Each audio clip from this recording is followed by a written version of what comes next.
যাবেন, তাদের এজেন্টরা যাবেন এবং আপনার তারা ছবি তুলবেন, কিন্তু গোপন কক্ষ যেখানে স্টাম্পিং হয় সেখানে করবেন না। তো এই পরিপত্রটা আমরা সংশোধন করে দিচ্ছি যাতে এর ব্যাপারে কোনো রকমের দ্বিধা না থাকে। এখন বাট কিছু রেস্ট্রিকশন থাকবে, যেমন আপনার polling agents, polling officers, assistant presiding officer, তাদের কাছে এটা রাখবো না, রাখার বিষয় নেই। তারপরে আপনার যেমন আইন শৃঙ্খলা বাহিনীর একাধিক সদস্য থাকেন, সবার কাছে থেকে থাকবে না।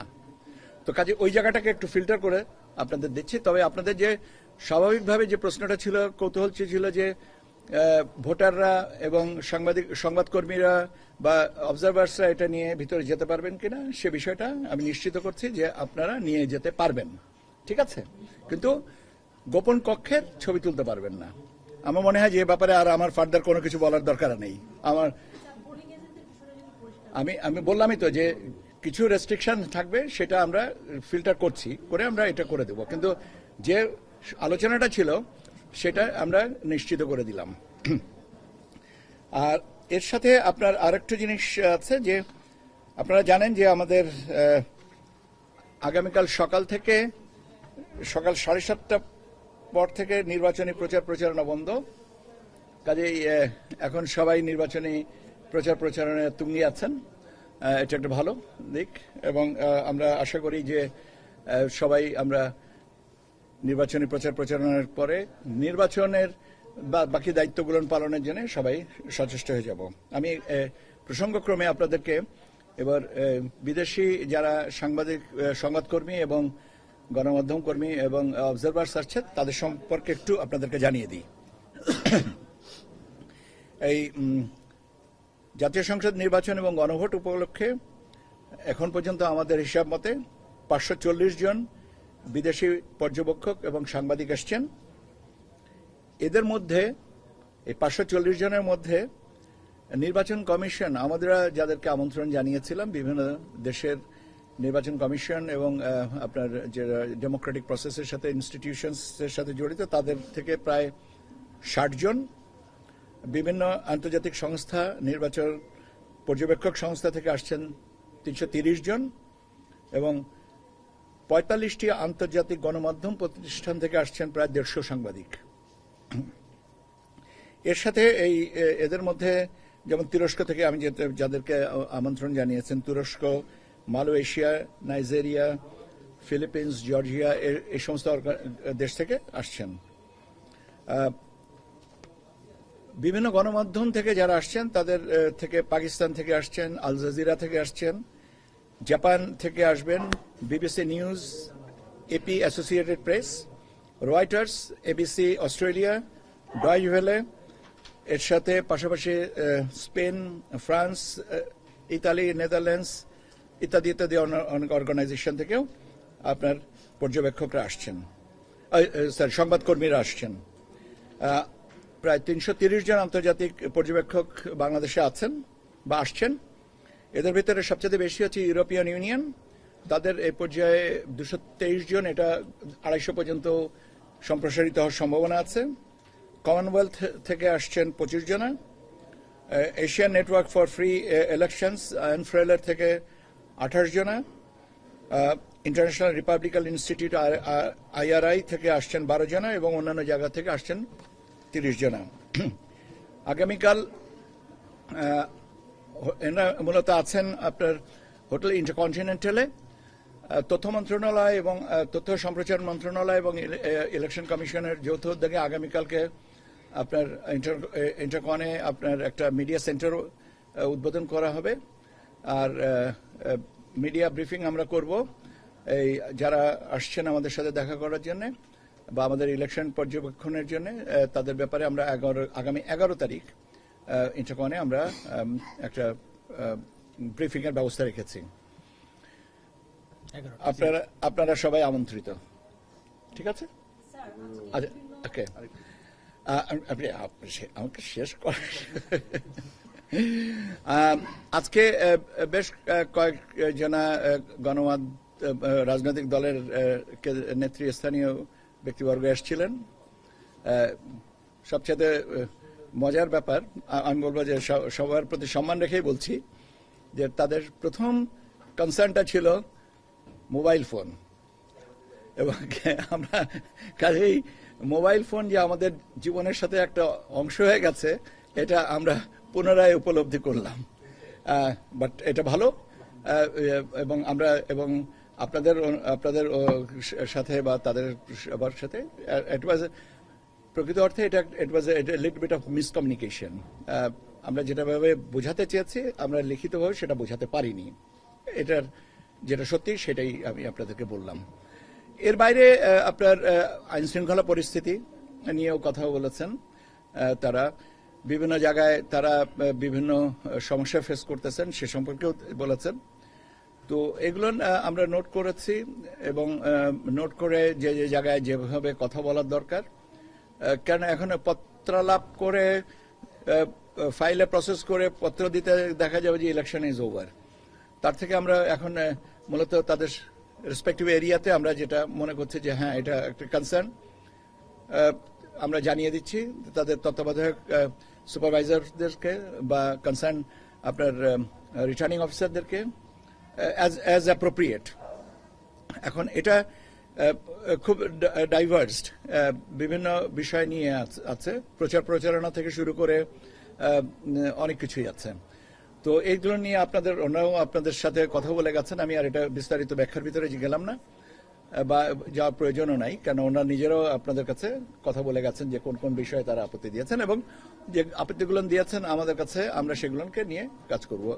এটা একটা জিনিস যে এটা ওভারনাইট তাৎক্ষণিকভাবে এটা অফ দ্য শেলফ তো না, এটা বললে তারপরে জিনিসটাকে অ্যাক্ট করতে একটু সময় লাগে।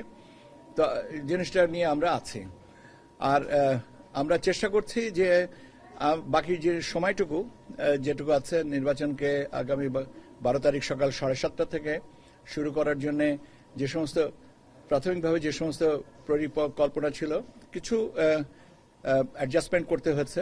যেমন ফরিদপুর 1 আসনের ব্যালট আমাদেরকে সংশোধন করতে হয়েছে, এটা আজকে পর্যন্ত গেছে।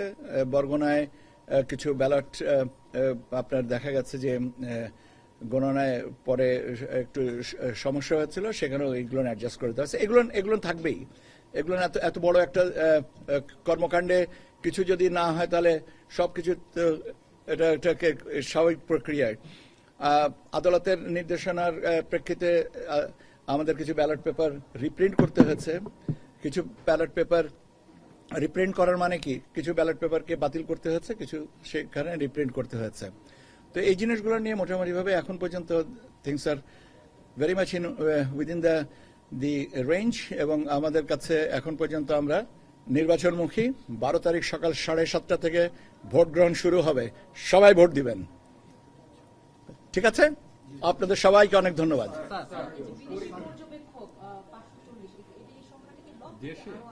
এটা এখন ব্যাপার জি না আসছেন, এখন আমাদেরকে জানিয়েছেন এসছেন এই হিসাবটা। এখন ব্যাপার হচ্ছে যে লাস্ট মোমেন্টে যদি কেউ বাড়তি আসেন তাদেরকে তো আর এয়ারপোর্ট থেকে ফিরিয়ে দেওয়া হবে না।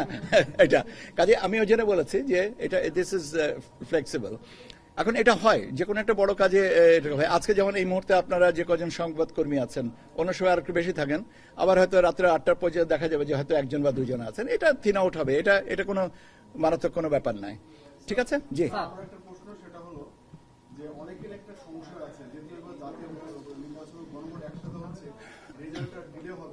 আমি এই ব্যাপারে গত কয়েকদিন ধরে বেশ কয়েকবার কথা বলেছি। আপনি দুর্ভাগ্য যে আপনি বোধহয় ওখানে ছিলেন না। আমার মনে হয় যে আমার অন্যান্য সহকর্মী যারা আপনাদের আছেন তাদের কাছ থেকে জেনে নেন। রেজাল্ট ডিলে হওয়ার কোনো যৌক্তিক কারণ নেই। রেজাল্ট ডিলে হওয়ার কোনো যৌক্তিক কারণ নেই। এখন ব্যালট পর্যন্ত গোনা পর্যন্ত তো অপেক্ষা করতে হবে। এখন ওই গোনানো পর্যন্ত যদি অপেক্ষা করে বলেন যে ডিলে, সেটাকে আমি মানতে রাজি না। আপনাকে যতগুলা ব্যালট কাস্ট হচ্ছে সেগুলোকে তো গণনা করতে হবে। সেই গণনাটা যদি আপনার 3 ঘন্টা লাগে 3 ঘন্টা, যদি 4 ঘন্টা লাগে 4 ঘন্টা। কারণ এক একটা কনস্টিটিউয়েন্সিতে আপনার ভোটারের সংখ্যার ভিন্নতা আছে। যে কনস্টিটিউয়েন্সিতে ভোটারের সংখ্যা 5 লক্ষ আর যেখানে 3 লক্ষ, তো 3 লক্ষ ব্যালট, মানে আমি বলছি টোটাল ভোটার, কাস্ট যাই হোক না কেন, এই আমি ধরলাম 100% কাস্ট হয়েছে, তাহলে 3,000 ব্যালট গুনতে যে সময় লাগবে, আপনার আপনার অতিরিক্ত গুনতে আরো বেশি সময় লাগবে। এবং আপনি যদি কনস্টিটিউয়েন্সি ভাবে ধরেন যেখানে 5 লক্ষ ভোটার, সেইটার গণনার যে সময় লাগবে 3 লক্ষের জন্য গণনা করার সময় কম লাগবে। কাজে এটা ডিলেড হওয়ার কোনো কারণ নেই। কেউ তো আর ব্যালট রেখে বিশ্রামে যাবেন না, ব্যালটে গুনে তিনি বাড়িতে যেতে পারলে তারও তো দায়িত্বটা শেষ হচ্ছে। কাজে আমরা ওইভাবে জিনিসটাকে কেন দেখছি না? ঠিক আছে, আমি এটা বলেছি, কি বলেছি আমার ভাইটাকে আর একটু আপনারাই বলে দেন। পরিবহন নিয়ে অনেকের মনে জিজ্ঞাসা আছে যে নির্বাচনের দিন মূলত যারা একটু দূরপাল্লায় যাবেন, ব্যক্তিগত গাড়ি যারা ব্যবহার করবেন বা গণ পরিবহন যারা ব্যবহার করবেন, সেই বিষয়টা একটু জানতে চাই অনেকে। পরিবহনের ব্যাপারে যে নিষেধাজ্ঞা দেওয়া আছে যে 11 তারিখ মধ্যরাত্রে থেকে 12 তারিখ মধ্যরাত পর্যন্ত পরিবহন বন্ধ থাকবে। That's all.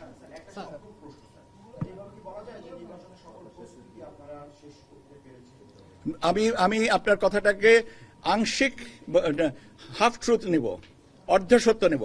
নির্বাচনের সম্পূর্ণ প্রস্তুতি শেষ হবে যখন আমরা গেজেটটা পাবলিশ করব। আমি আপনার উত্তরটা দিয়েছি, আমার মনে হয় যে এরপর সে ক্লারিফিকেশন। আচ্ছা, আমি সব প্রশ্নের উত্তর দিব, ভাবা আমাকে একজন একজন করে বলতে দেন। আচ্ছা, হ্যাঁ, আমি একটু বলছি, হুমায়ুন সাহেব, তারপরে আপনি বলেন। স্যার, কালকে সকাল 7:30টায় তো নির্বাচনী প্রচারণা শেষ হচ্ছে। এইবার তো আবার আপনারা একটা স্বীকৃতি দিয়েছেন সামাজিক যোগাযোগ মাধ্যমে। স্যার, এটা 7:30টার পর প্রার্থীরা প্রচারণা করবেন কিনা নতুন করে, এই ক্ষেত্রে আপনারা মনিটরিং করবেন কিনা? আর একটা হচ্ছে স্যার, সার্বিক ভাবে আজকে পর্যন্ত আইন শৃঙ্খলার যে পরিস্থিতি এটা কেমন আছে? আর 12 তারিখে যে ভোট, এই ভোট নিয়ে কোনো শঙ্কা আছে কিনা? আমি আপনার শেষ প্রশ্নটা দিয়ে শুরু করি। ভোট নিয়ে শঙ্কার কোনো শঙ্কাই নেই। ভোট নিয়ে এখন আমরা আর ক ঘন্টা বাকি? অ্যারাউন্ড 60 ঘন্টা নাকি? 60 ঘন্টারও কম। এখনো যদি বলি শঙ্কা আছে, তাহলে তো মনে বলবো আমার আস্থার অভাব আছে। কাজে শঙ্কার কোনো কারণ নেই। আগামীকালকে সকাল থেকে প্রচারণা বন্ধ হবে। ইয়েস, এবং বড় মাপের যে সমস্ত জিনিসগুলো আছে, যে মিছিল, মিটিং, শোডাউন ইত্যাদি ইত্যাদি, এগুলো বন্ধ হবে। সামাজিক যোগাযোগ মাধ্যমে আমরা আশা করব যে যোগাযোগ মাধ্যমে যেন এই প্রচারণাগুলো বন্ধ থাকে। মনিটরিং এর ব্যবস্থা আছে, আমরা এখানে করি, এবং সেটার জন্য আমরা জানেন যে আমাদের এখানে একটা সেল আছে, সেখান থেকে করা। এর সাথে আমরা আমাদের যে অন্যান্য যে গভর্নমেন্ট এজেন্সিস গুলো আছে তাদের কাছ থেকেও আমরা ডেটা পাই, ডেটা শেয়ার করি। এবং সর্বোপরি যে আমরা চাই যে একটা আনন্দমুখর পরিস্থিতিতে হোক, কিন্তু আনন্দটা যেন আরেকজনের কষ্ট কারণ না হয়। এটা আরেকটা ছিল প্রশ্ন যে সাবেক আইন শৃঙ্খলা পরিস্থিতি আমাদের কাছে এখনো পর্যন্ত তো মারাত্মক কোনো খবর আসেনি।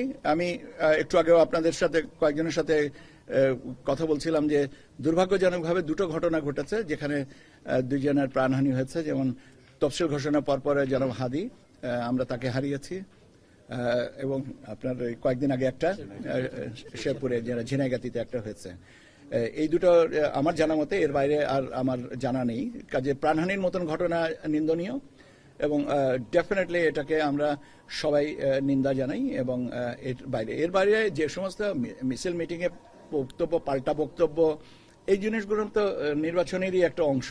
তবে এটা শালীনতার পর্যায়ে এখন আছে, মারাত্মক কোনো খবর ত্রুটি আমরা পাইনি। আর আমাদের গোয়েন্দা নজরদারি ভালোভাবেই আছে, যে কারণে আপনারা জানেন যে 6টা সিল এক জায়গা থেকে উদ্ধার করা হয়েছে এখনো পর্যন্ত। এর বাইরে আর আমরা এখন পর্যন্ত কোনো ব্রিচ পাইনি, ব্রিচ অফ কন্ডাক্ট পাইনি। তো আমরা আশা করছি যে নিশ্চয়ই আমরা সবাই মিলে একটা ভালো সফলতার দিকেই এগিয়ে যাব। আপনি একটা প্রশ্ন ছিল।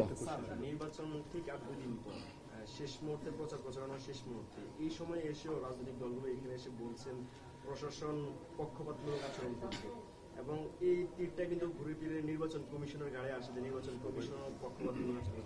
সেই জায়গা থেকে নির্বাচন কমিশনের অবস্থান মূলত দেখেন, এই ব্যাপারটা, প্রশ্নটার আমি দুভাবে ব্যাখ্যা করব।